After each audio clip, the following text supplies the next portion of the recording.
جب کئی دن فاقے سے گزر گئے، بھوک کی شدت میں بےتاب کیا، تو ان کے دل میں یہ خیال آیا کہ میں کہیں باہر نکلوں، کچھ کھانے کے لیے چیز ملے تو میں کھا لوں۔ چنانچہ راستے میں اسی سوچ میں چلے جا رہے تھے کچھ کھانے کے لیے ملے تاکہ یہ فاقہ اور بھوک کی شدت ختم ہو۔ ایک باغیچے کے پاس سے گزرے، وہ باغ سیبوں کے درخت سے لدا ہوا تھا اور اس کا ایک درخت راستے پر آیا ہوا جھکا ہوا تھا، اس کی ایک ٹہنی باہر نکلی تھی، اس میں چند سیب لٹکے ہوئے تھے۔ حضرت ثابت کے دل میں خیال آیا کہ یہاں باغیچے والا تو نہیں ہے، دیکھ بھی نہیں رہا ہے، میں ایک سیب اس میں سے کھا لوں تو میری بھوک ختم ہو جائے گی اور اس کے بعد میں ایک سیب سے کچھ کمی بھی واقع نہیں ہوگی۔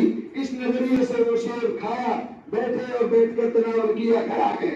لیکن جیسے ہی گھر آئے تو اب دل میں کچوکا لگ رہا، بے چینی ہو رہی ہے کہ میں نے مالک کی اجازت کے بغیر وہ سیب کھایا ہے، کل قیامت کے دن اگر اللہ نے پوچھ لیا تو میں کیا جواب دوں گا۔ یہ اسی پریشانی میں متقی کی شان یہی ہے کہ اگر کوئی گناہ اور غلط کام ہو جائے تو اس کو چین نہ آئے جب تک کہ وہ اس کی توبہ اور استغفار نہ کر لے یا کسی سے معاف نہ کرا لے۔ چنانچہ یہ بے چین ہو کر اٹھے اور کہا کہ میں باغیچے والے سے معافی مانگتا ہوں۔ اس کو ڈھونڈا، ملے اور کہا کہ صاحب میں نے آپ کی اجازت کے بغیر ایک سیب کھا لیا تھا، بھوک نے بےتاب کیا تھا، میں آپ سے معافی مانگنے کے لیے آیا ہوں، آپ للہ میرے اس سیب کے کھانے کی حرکت کو معاف کر دیں۔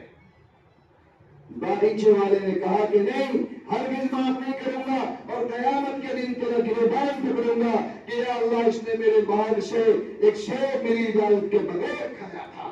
اس نے وہ گڑگڑا رہا ہے، وہ نوجوان رو رہا ہے، پیٹ پڑ رہا ہے، آنسو جاری آنکھ سے بھیک مانگ رہا ہے کہ مجھے اللہ کے لیے معاف کر دو، دینے کے لیے کچھ نہیں ہے۔ لیکن اس نے کہا کہ میں تجھے ہرگز معاف نہیں کروں گا، اور وہ موڑ کر وہ باغ والا اپنے گھر کی طرف چل دیا۔ یہ روتا ہوا، اس کے دامن پکڑتا ہوا، گڑگڑاتا اور معافی مانگتا ہوا جا رہا ہے، معاف نہیں کیا۔ وہ آدمی باغ والا گھر کے اندر داخل ہو گیا۔ ثابت نے اس کے نکلنے کا انتظار کیا، گھنٹوں انتظار کیا۔ جب عصر کی نماز کے لیے وہ گھر سے نکلا تو دیکھا کہ وہی نوجوان ہے، آنکھیں اشکبار ہیں، اس کی آنکھوں کے آنسو گالوں پر گر رہے ہیں، اس کی معصومیت اور نورانیت میں اور اضافہ ہو رہا ہے۔ پوچھا تم گئے نہیں؟ فرمایا مجھے آپ معاف جب تک نہیں کریں گے میں نہیں جاؤں گا، آپ مجھ سے جو چاہے خدمت لے لیجئے، لیکن مجھے شیر کے واقعے سے مجھے معاف فرما دیجئے تاکہ قیامت کے دن میں اللہ کی گرفت سے اور عذاب سے بچ جاؤں۔ اس نے کہا نہیں، میں ہرگز معاف نہیں کروں گا۔ پھر انہوں نے رونا شروع کیا تو اس آدمی نے اس نے کہا کہ آپ مجھ سے پوری زندگی بغیر معاوضے کے اپنے باغ میں کام کرائیے، میں پوری زندگی آپ کے باغ میں کام کروں گا، لیکن اللہ کے لیے مجھے اس سیب کے کھانے کے جرم کو معاف فرما دے۔ وہ نیچے اس نے نظریں جھکائی، باغ والے نے تھوڑی دیر سوچا، اس نے کہا معاف کروں گا لیکن ایک شرط ہے کہ تجھے میری بیٹی سے شادی کرنی پڑے۔ یہ حیران ہکا بکا، یہ کیا کہہ رہا ہے؟ تو معاف کرنے کے لیے تیار نہیں، اب بیٹی دینے کے لیے تیار ہے، تجھے میری بیٹی سے شادی کرنی پڑے گی، لیکن سنو میرا نوجوان، میری لڑکی عیب دار ہے، وہ اندھی بھی ہے، وہ بہری بھی ہے، وہ گونگی بھی ہے، وہ اپاہج بھی ہے، وہ کالی بھی ہے، تجھے ان تمام صفات کے ساتھ میری لڑکی سے نکاح کرنا پڑے گا تب معاف کرو۔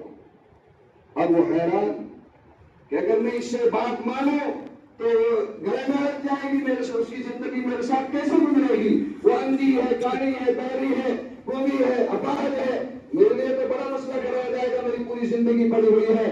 لیکن کیا کرے، معافی کی شرط یہی ہے۔ انہوں نے کہا جلدی دن کی زندگی ہے، میں اس اندھی میں اپاہج کے ساتھ گزار لوں گا، لیکن کم سے کم شیر کی خطا تو معاف ہو جائے گی۔ اس نے کہا کہ صاحب مجھے آپ کی لڑکی ان تمام عیوب کے ساتھ منظور ہے، لیکن اللہ کے لیے میرے شیر کھانے کے جرم کو معاف کر دیں۔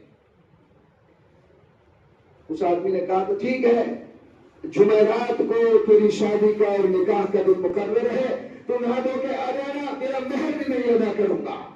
اب جمعرات کا دن آیا، اب یہ لرزاں ترساں کرتے ہوئے نادم اور شرمندہ اور اپنے حرکت پر بہت افسوس کرتے ہوئے کہ تمہیں ایک شیر کھا کر کیا آفت گئے محلے میں، اندھی لنگڑی لولی بہری سے نکاح کرنا پڑ رہا ہے۔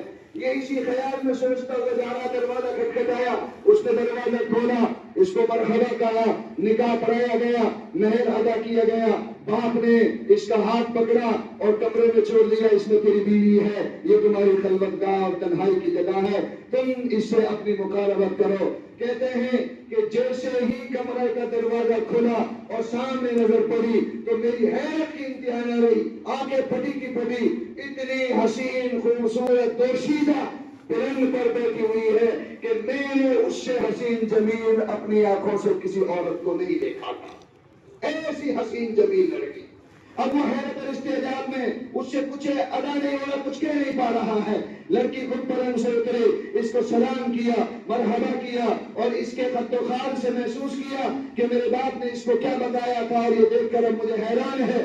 خود ہی کہا کہ میں اپنے باپ کی اکلوتی بیٹی ہوں، میرے باپ نے کہا میں بہری ہوں، ہاں میں بہری ہوں، میں نے کبھی شریعت کے خلاف کوئی بات نہیں سنی، میں گونگی ہوں، میں نے شریعت کے خلاف کبھی زندگی میں ایک لفظ نہیں بولا، میں اندھی ہوں، میں نے ناحق کبھی زندگی میں کسی کو نہیں دیکھا، میں اپاہج ہوں، میرے ہاتھوں نے میرے پیروں نے کبھی کوئی شریعت کے خلاف کام نہیں کیا۔ میں یہ اس اعتبار سے میرے باپ نے تجھے یہ میری باتیں بتائی ہیں۔ میرا باپ یہ چاہتا تھا کہ کوئی ایسا متقی اور پرہیزگار اور خدا ترشیدہ بندہ ملے جس کے ساتھ میں اپنی بیٹی کا نکاح کروں۔ جب تو شیخ کی معافی مانگنے آیا تھا تو میرے باپ نے اسی وقت طے کر لیا تھا کہ اس سے بڑا متقی اور پرہیزگار داماد میرے لیے دنیا میں اور کون ہو سکتا ہے۔ اسی وقت میرے ساتھ نکاح کا ارادہ کر لیا تھا۔ میرے بھائیوں، وہ اس کے ساتھ رہے، 1 سال گزرا، وہ عورت حاملہ ہوئی اور وہ ثابت سے، اور 1 سال کے بعد میں بچہ پیدا ہوا۔ آپ کو معلوم ہے وہ بچہ کون ہے؟ وہ بچہ ہے جس کو ساری دنیا کا امام ابو حنیفہ علیہ الرحمہ کہا جاتا ہے۔ یہ حضرت ثابت کے تقوی کی برکت تھی کہ ان کے تقوی اور خلوص کی برکت سے اللہ نے ان کے نطفے سے اور ان کی بیوی کے پاکیزہ پیٹ سے جو اولاد عطا کی ہے، دنیا کی امامت اور رہنمائی اور پیشوائی کا کام اللہ نے ان سے لیا ہے۔ امام ابو حنیفہ علیہ الرحمہ پوری دنیا میں سب سے زیادہ متبعین اور متبعین اگر کسی کے ہیں تو امام اعظم ابو حنیفہ علیہ الرحمہ ہے۔ یہ ان کے باپ کے تقوی کی برکت کا نتیجہ ہے۔ اگر ہم بھی متقی بنیں گے تو انشاءاللہ امام ابو حنیفہ نہیں تو دیندار، متقی، ایماندار، ماں باپ کے مطیع و فرمانبردار بچے نیک، اور ایک بچے ہمارے نطفے سے اور ہمارے پیٹوں سے جنم لیں گے۔ اللہ تعالی ہم کو اسی طرح کا تقوی اختیار کرنے کی توفیق عطا فرمائے۔ وآخر دعوانا ان الحمد للہ رب العالمین۔